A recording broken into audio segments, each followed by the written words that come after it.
So I've got a super important SpaceX update for you and something interesting that I've been watching regarding the volume.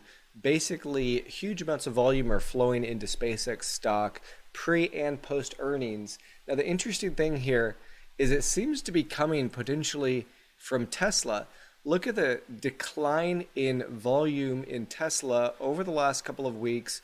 When we back up this chart in Tesla, I mean, look to see, this is super interesting, how much volume this stock had been trading. I mean, we're talking about a substantial decrease in volume in Tesla stock, and just over the last week or so, continuing to decrease, some of the lightest volume days that we've seen in a long time. And now again, look at SpaceX. Absolutely substantial, huge amount of volume. Now, here's what I'm kind of thinking. A lot of the trading that has historically happened in Tesla potentially could be moving to SpaceX. And this is interesting because this has been my pattern as well. I've been really enjoying tracking SpaceX, covering SpaceX. You know, a lot of us believe that SpaceX could be one of the largest companies in the world. They had reported the other day in their earnings that by the end of the year, they're going to get to 100 billion, sorry, holy cow, with a B in annual run rate by the end of the year, which is so substantial for a new IPO like this. Their company assets go so wide, from Cursor to XAI to X platform to all sorts of fun things, not just rockets, Starlink. And again, a lot of people are thinking we're going to see a Tesla and SpaceX merger by the end of the year. So here's what I think about the stock. And this might have a surprise move. You know, yesterday I had shared my momentum strategy. As long as we continue to make new daily lows and close at new daily lows, we will have downside momentum. But here's what happened today. We came down, we stomped at 105 and change, just a few pennies from this last low. We gapped down, but we rallied hard. This pattern right here is called a bullish engulfing pattern.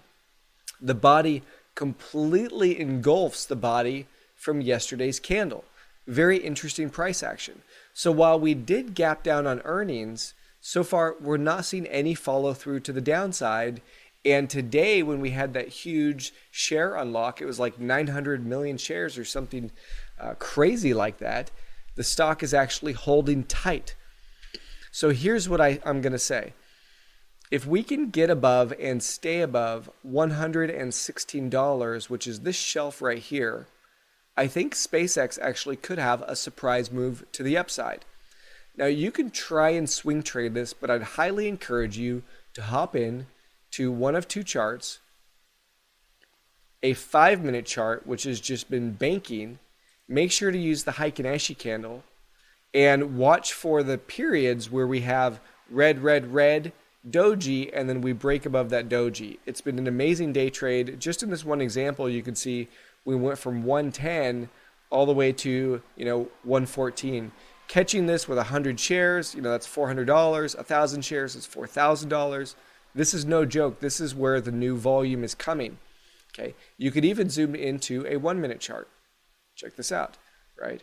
Just as good, very, very good trading. And one thing I've been having a lot of fun with too is the 30-minute chart even. Now I'm going to get rid of my lines. I also want to show you something here. I'm going to load up the MACD, which is one of my favorites here.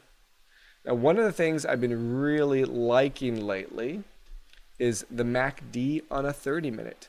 Now, one of the things that we've discovered through our strategy builder, which is, I almost have to move my bobblehead, this cool thing right here, where we can test different indicators, and you can stack them up and sandwich them together to see how well they work.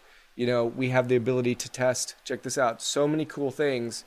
We could test ADX. I'm going to move my head here a little bit.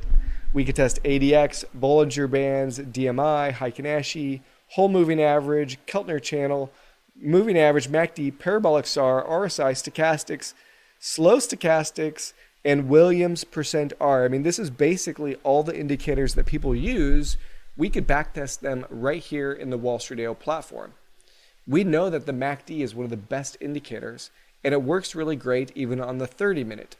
And as you can see, well, we've just crossed over on the 30-minute MACD, and my thinking is that as long as the 30-minute is crossed here, to the bulls, which it is now, and trending up, we're going to get upside momentum in SpaceX. But again, we need to get over the shelf around 116. So here's what I'm thinking. If we can get above 116 and hold it, we hold this 30-minute MACD. You can zoom into the 5-minute if you like, trade the heck out of this 5-minute, catch these nice intraday moves. You're removing a tremendous amount of risk. And what I absolutely love about this, I'll kind of finish it here, is this. Check this out. When you trade these little dojis and you buy, let's say, above the doji, 110.15, you could put your stop below here, 109.80. You're risking 35 cents. There's really no other strategy where you could squeeze your risk down to these small little penny increments and potentially catch like substantial waves, substantial cycles. I mean, a 35-cent risk and a $3 to $4 gain, there's no other place, there's no other strategy than this payday cycle strategy that I invented, almost 20 years ago, where you can squeeze your risk down to such a small amount. So I'm going to be posting more videos like this. I've got a fairly new X account, but I've got over 50,000 people who have signed up here at Wall Street on my platform, doing this for a long time, taught a lot of people. Come and check us out if you like, and definitely follow along. I'm going to be posting more videos. Hope they help, and I'll see you in the next one.